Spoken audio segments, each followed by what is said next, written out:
Today's Spotlight is brought to you in part by presenting sponsor, Busey Bank. Busey, your dream, our promise. If you're just tuning in, you're watching Spotlight. I'm your host, Jane Wernette, and joining me now from 360 Youth Services are Harley Jones and Carolyn Walskog. So nice to have you here today. Thank you for having us. Oh, it's a pleasure. Now, Harley, we're stalled out with you because 360 Youth Services has been in the community for almost 50 years, right? It has. Give us a little bit of background on that history and kind of how it came to be and evolve. Absolutely. I mean, this is the beauty of 360 Youth Services. So in the late 60s, early 70s, community members came together at a time where kids were really trying to figure out who they were, and they're trying to deal with the challenges of a changing world. And they decided to put together an organization at the time called Naperville Community Outreach, what's become 360 Youth Services.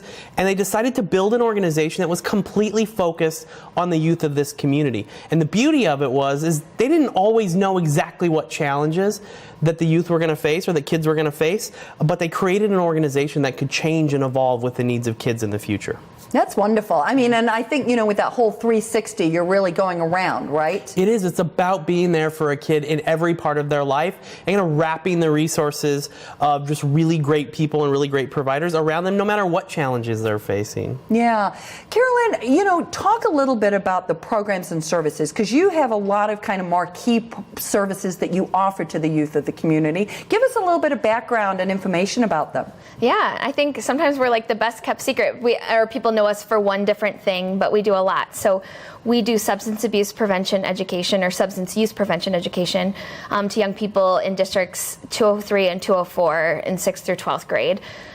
So that's through like social norming campaigns, helping people understand who's actually using drugs, and also providing parents with some resources. We have a counseling office over on Bond Street that serves young people like 4th grade through 25 who may not be able to access counseling in other ways.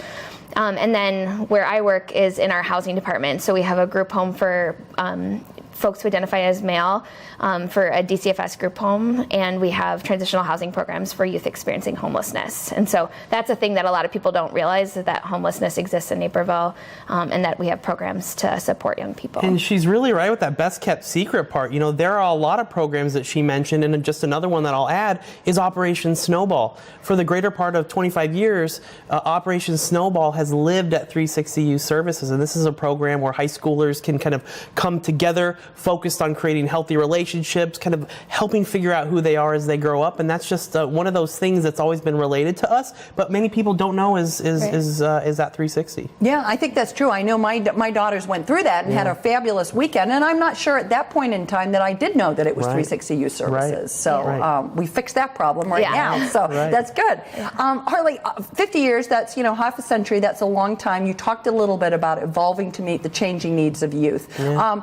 How are you continuing to evolve? I mean, how does that work for you on a day-to-day basis? So the beauty of an organization like 360 Youth Services is that it's always been community leaders and community members driving the organization. So for that entire 48 years, bringing new people on, people who have youth in the community, people who are living and breathing this on a daily basis, make up the volunteers that are on our advisory council or on our board of directors, helping us keep pointed in the right direction. At the same time, focus on the evolving challenges, right? 10 years ago, we had no idea that vaping would be a huge issue for kids. We had no idea that the legalization of some drugs might be a challenge that might make it hard for parents in these days. And so what they created, and the way that we kind of keep in front of that, is making sure that we're subject matter experts in the things that are facing kids at any given time, and that we've got great people like Carolyn and the other people who work at 360 who know what those challenges are and are ready to help kids face those in the future. Well, and I think that's interesting because oftentimes in this space, right, you've got multiple issues for a young adult. They're not just presenting on one thing that they're dealing with, they're presenting on a number of different things. They might be homeless, they might be experiencing some anxiety and some depression. There could be a variety of different things. So what it's sounding like is that you're trying to kind of come around on all of those fronts as best as you can. Yeah, absolutely. And that's always been the basis of what we do, is making sure that we've got each and every aspect of that covered, so that when parents come to us, whether they need information about substance abuse, or they need information about anxiety and depression, or they just need somebody to talk to, 360 Youth Services have been that resource as it relates to youth here for a long time. Yeah, and I think I just want to kind of pick up on something you said there, because you were talking about, and I think we sometimes think about 360 Youth Services, you're focusing on just the youth, but you kind of touched on something right there as the parent. So say a little more about that. Yeah, I mean, as parents, and I'm a parent of 3 middle school kids, the most challenging part is just trying to understand the world that they live in and helping them understand the world that they live in. So information is somehow, most of the time, just as important for us as it is for those kids, right? They're still developing, their brains are still developing, and it's our job to help them through that. And we can provide those resources, that education, and that understanding to parents that helps them figure out that challenges in the same way. How to support those kids. Yeah. Now, I know, Caroline, you mentioned that you work in the housing area for 360 Youth Services, and you guys are coming up on a pretty big, significant anniversary for the housing program, and particularly as it relates to the LGBTQ plus community. So say a little bit more about that. Yeah. Oh my gosh, I could talk all day, right? So we, 5 years ago, opened a transitional housing program specifically for LGBTQ young people. So lesbian, gay, bisexual, transgender, queer, questioning young people, because we saw in our community what was kind of reflected nationwide, that about 40% of youth who are homeless identify as LGBTQ, but they only represent like 5 or 7% of the general population. So there's this huge disproportion of kids being pushed out of their homes, their schools, their communities because of who they are.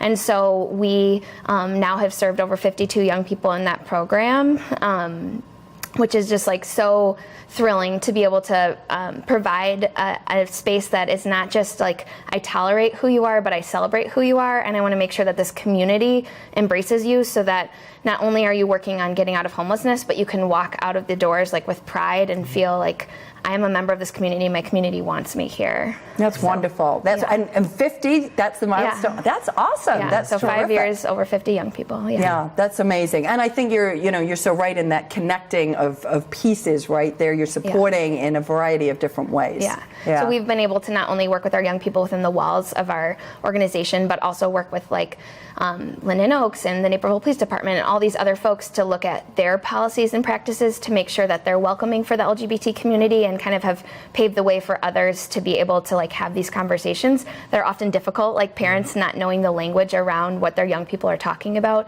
Being a leader in that is something that I'm really excited that we get to be a part of. Yeah, bringing everybody together. Again, kind of that 360 piece, right? Yeah, got it. Harley, as we wrap up, how can our viewers engage with you? How can they support the mission of 360 Youth Services? So, I mean, I think the biggest thing is our story, right? So understanding that we are here and we have been as a community resource. So sharing that story with friends and neighbors. For a new family that might move onto your block that has kids, making sure that they know that this is a resource. For a friend who might be struggling with a young person who's having anxiety or depression or substance abuse issues, right? Knowing that we're here as a resource to be able to do that. At the same time, as a nonprofit, we rely on the support of the community around us. So financial donations, volunteering, people giving their time and their expertise and their volunteerism is always a big one, and you can find out about all of those at our website.